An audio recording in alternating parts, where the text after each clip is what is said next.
I am Ferdinand Marcos, and I am the President of the Republic of the Philippines.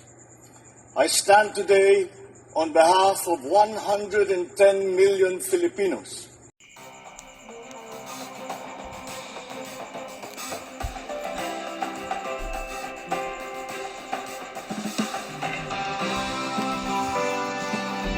Ng Pilipinas, His Excellency Ferdinand R. Marcos Jr. Shoutout sa inyo mga kababayan. Magandang umaga po. Ayan, kasama po mga sekretaris niya. Nag-iikot na naman ang Pangulo. Sa kanya lang natin nakita yung ganyang klaseng gawain. Ikot-ikot sa buong Pilipinas. Di ba? Interventions para sa ating farmers and fisherfolk. Namigay na naman ng tulong sa mga magsasaka sa Bohol. Di kayo naloka? No. Sino ba naman na hindi magmamahal sa Pangulo na ito? Napakasipag. Puro tulong ang kanyang ginagawa. Maganda po yan. Ginhawa talaga. Pag ganito ang kagaling mamuno ang isang Pangulo. Shout out sa inyo mga kababayan. Ayan, may chiki pa. Ako! Sana all ka naman talaga. Oo. Shout out sa mga taga Bohol.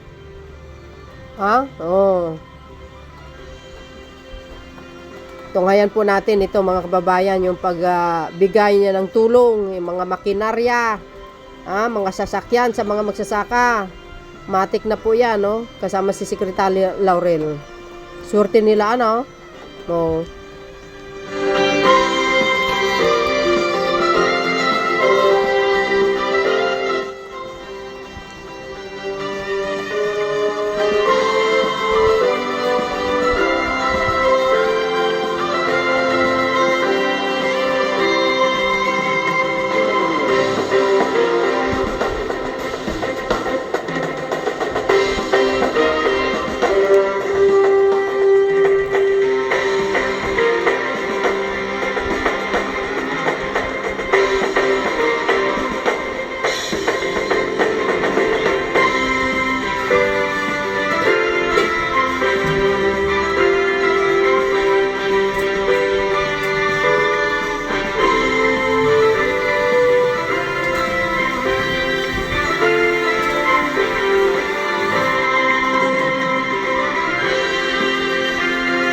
Muli, mga kababayan, ang Pangulo ng Republika ng Pilipinas, His Excellency Ferdinand R. Marcos Jr.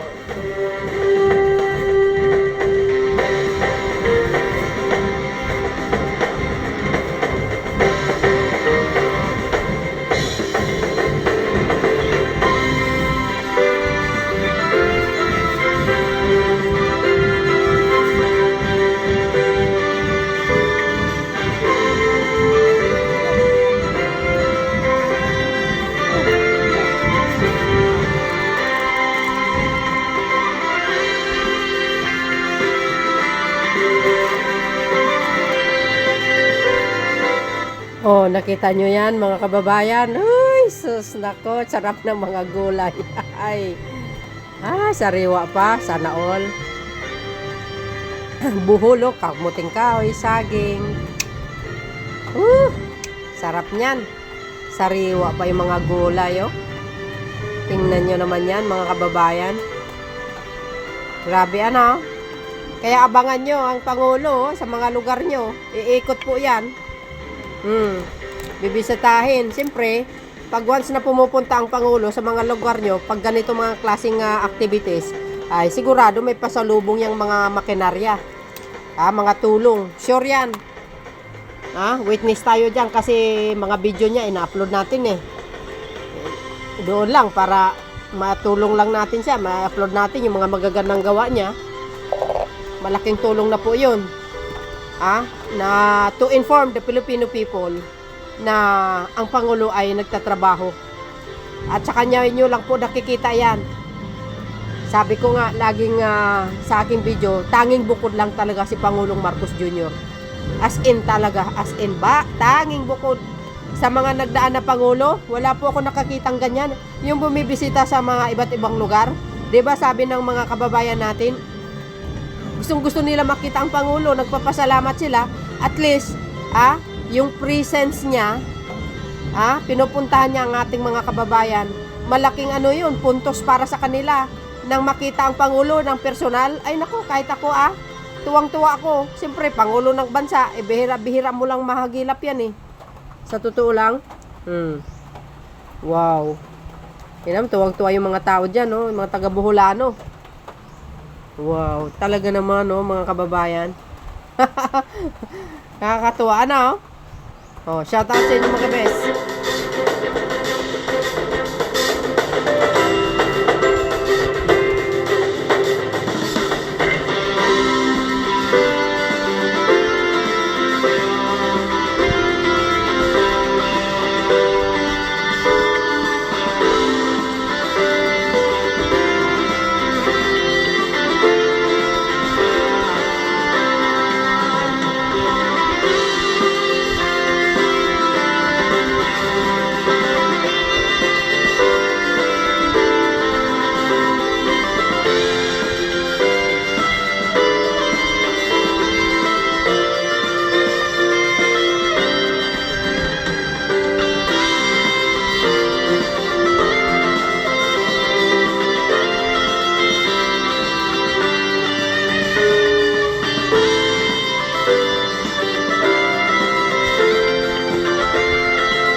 Daming tulong na binibigay, ano? Grabe. Sobrang saya-saya ng tao talaga. Alam nyo nga, mga kababayan, ito si Pangulong Marcos Jr. Maalala ng mga tao ito.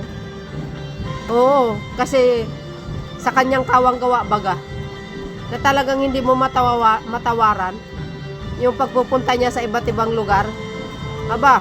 Yung ibang mga pangulo, ito, sa totoo lang, real talk po tayo.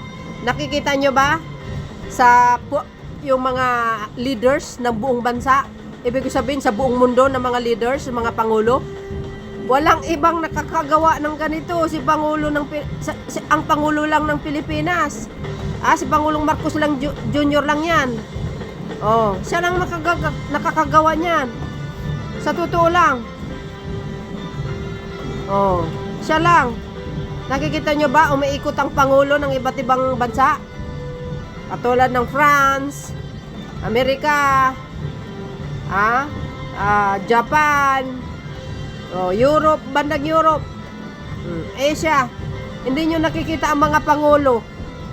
Pangulo nila na binibisita yung mga karatig lugar. Ay, hindi. Si PBBM lang ang mayroong ganyan. Sabi po guys, nung nung isang vloggers na Indiano. Kasi grabe daw yung baha sa kanila ngayon sa India. Sabi niya sa kanyang vlogs, napakaswerte ang Pilipinas. Kasi pag may sakuna daw mga kababayan, ang gobyerno tumutulong. Kasi nakikita niya kay Pangulong Marcos Jr. yun eh. Oo, yung mga na may sakuna, may bagyo, may lindol. To the rescue, lagi nagbibigay ng tulong ang Pilipinas sa mga mamamayang Pilipino. Pero daw sa kanila, sa India, walang tulong sila natatanggap. Lalo na ngayon kahapon napanood ko yung vlogs niya. Grabe kasi yung flooding sa kanila mga kababayan. Talagang matindi as in. Rumaragasa yung tubig sa harapan ng bahay nila. Sabi niya nga, wala daw talaga tulong ang gobyerno nila. Kawawa talaga, as in. Kaya sabi ko, napakaswerte po natin. Kasi mayroon tayong Pangulong Marcos Jr. na may mabuting puso, makabayan, may malasakit, mapagmahal talaga. Hindi natin makakalimutan yan, mga kababayan. Yung kanyang mga kawanggawa.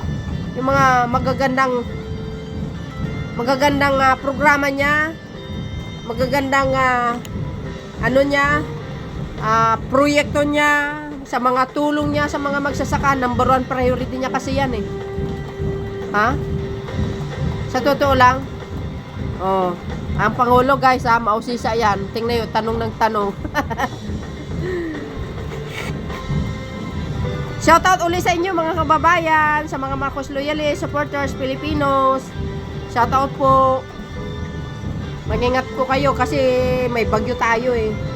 Today is August hindi, mali. Ano ba yan po? Panay August. September 5 pala. 2025. Uy, masasarap yung mga tinda nila dyan, yung mga kakanin nila sa Bohol. Medyo malapit sa General Santos City yan, mga kababayan eh. Ang huli nila. Di ba sa Bohol? Hindi. Oo, sa Bohol.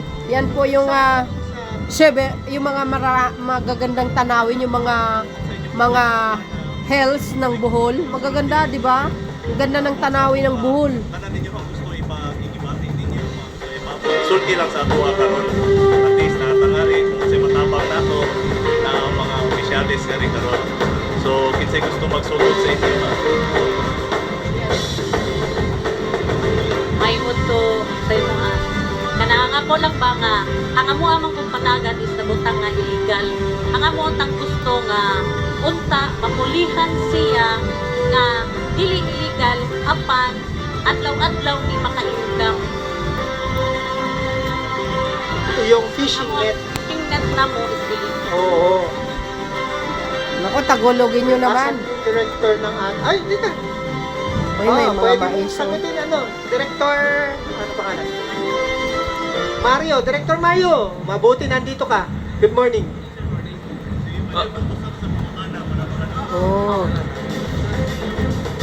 Kanang utro kanang ang ako ang concern ba Napakasimple ng Pangulo, Tingnan mo ang Pangulong Marcos Jr., napakasimpleng tao. Pati pananamit. Simple pero klase, guys,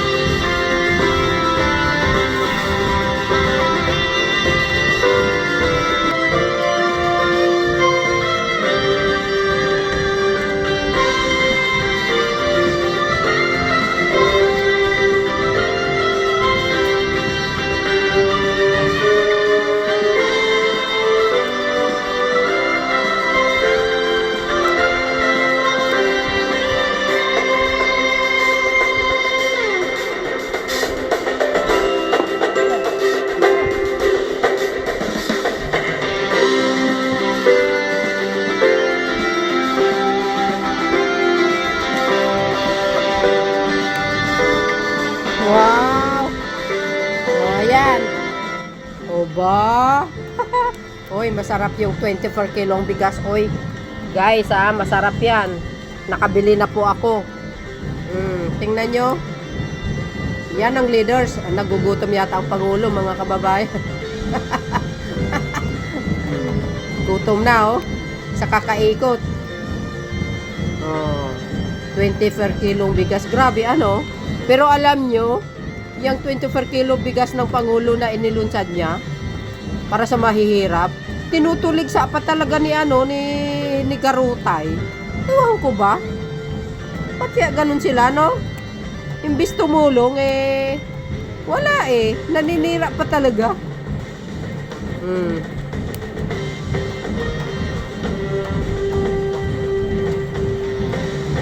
Yan ang maganda. Nangako ka na ipapatupad ang 24 kilong bigas. Hindi napako. Nakakatuwa. At nakikinabang ang ating mga kababayan, siyempre. Diba? Hindi makakalimutan yung 24 kilo ng bigas na yan. Yan po yan pangarap lang ng Pangulo yan pero tinupad niya, mga kababayan. Para yung parang isang teenager nangarap. Sabi niya pagdating ng araw, gusto ko maging doktor. Although medyo wala silang kapasidad para makuha yung kurso na yun, pero nagpupursige para makuha niya, pangarap niya lang. Pero dahil sa determination niya, natupad niya. Parang ganyan din ang nangyari kay Pangulong Marcos Jr. Pangarap niya nga, pero tinupad niya. Proseso nga yan bago na ipatupad, kasi hindi rin basta-basta po, no?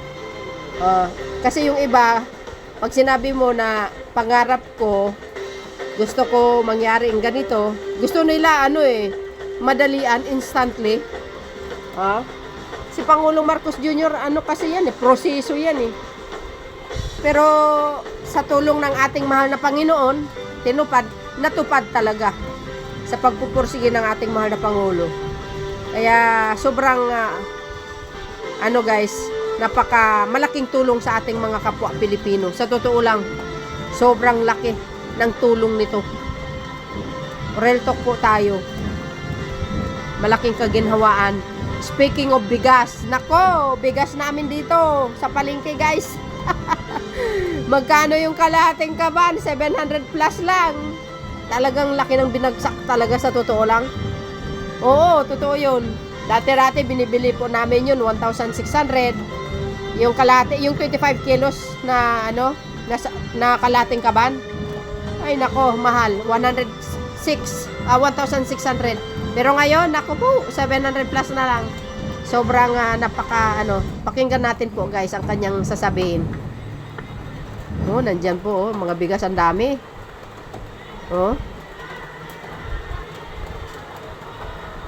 Daming bigas, Benteng bigas. Magandang hapon po. Magandang hapon po. Nandito po kami lahat upang pagmasdan at tignan itong aming pag-distribute ng 20 piso kada kilo na bigas na dito sa kadiwa namin. At tinitingnan natin na lahat ng mga qualified na dapat makatanggap ng 20 pesos per kilo ay nabibigyan ng counting tulong para naman makamura ng konti sa 20 pesos. Kasama din po natin dito, nandito po, siyempre nandito yung inyong gobernador na marami rin programa para pagandahin ang presyo ng palay, para makapag-avail dun sa subsidy ng national government para may pagbili nga ang bigas. At lahat po ng nakikita ninyo, ito po ay hindi na galing labas ito. Galing dito sa Bohol. Ito, binili lang ang binili sa inyo sa mga magsasaka dito. Andito rin po, Department of Agriculture, ang kalihim ng Department of Agriculture, Secretary Kiko Laurel. So, andito rin, tumingin din kami pumunta rin po kami sa eskwela. Tinignan namin yung feeding program at saka yung mga facilities ng ating mga estudyante para naman maging maayos, at sinama po natin ang DepEd Secretary Sani Angara. At yung hinahanap ng lahat ng mga magsasaka ang administrator ng National Irrigation Association Authority. Administration, NIA. Dahil nung kausap namin ang mga magsasaka, lahat pare-pareho, hindi lamang dito sa Bohol, lahat na mapunta namin, yun lang talaga. Dahil alam nga natin na talagang pinakamahalaga para sa agrikultura ay yung patubig. Pero bukod pa sa patubig, nagbukas tayo kanina ng service area na 300 hectares, 400 ang beneficiary farmers. Yay! Yung binuksan namin na dam. Wow! Sa Kalunasan. Galing. At siguro, titignan po natin, saan pa natin makakapaglagay ng ganyan. Kasama na rin po dyan, hindi lang pag-iipon ng tubig para sa irigasyon, kasama na rin dyan ng flood control, kasama na rin dyan ng kung may power element, kung minsan linalagyan namin ng solar. Kaya titignan po natin at alam naman po natin na ang pinakamahalaga para sa ating mga magsasaka ay yung patubig. Pero dagdag pa ron, kung titignan nyo po sa labas, nakapagbigay tayo ng mga bangka, nakapagbigay tayo ng mga traktor, mga harvester. Ito po kasama po sa RCEP, sa PhilMech, yung para mechanization, para maparami natin ang mechanization. Nagbibigay kami ng mga makinarya. Yan, ganyan klase po, mga harvester, mga traktor, mga drying machine, milling machine. Yung milling machine pala ninyo, sira. Yung milling plant ninyo, sira. So, titignan po natin para maayos yung inyong, para nandito, para yung kita sa pagproseso ng palay hanggang bigas ay hindi mapupunta sa ibang lugar, hindi na mapupunta sa middleman, yung trader. At may iwan na rito sa inyo para yung kita, gaganda ang kita ng ating mga magsasaka. Yan po ang aming tinatrabaho. Asahan po ninyo na kahit na nagbabago ang panahon, kahit na may tinatawag na climate change, na kung minsan natatamaan yung ating mga tanim, at saka yung palay, kung minsan medyo hirap dahil uulan, tapos aaraw, tapos uulan, nasisira yung quality nung ating palay. Pero pagka maganda ang patubig natin, hindi na yan magiging problema. Kaya po, yun po ang aming tinitignan at binibigyan ng pansin. Asahan po ninyo na ipapagpatuloy po natin to. Hindi lang minsan ito, tuloy-tuloy na po ito hanggang katapusan. Maraming pong salamat. Good luck po sa inyo lahat. Maraming salamat sa mainit yung pagsalubong. Thank you po.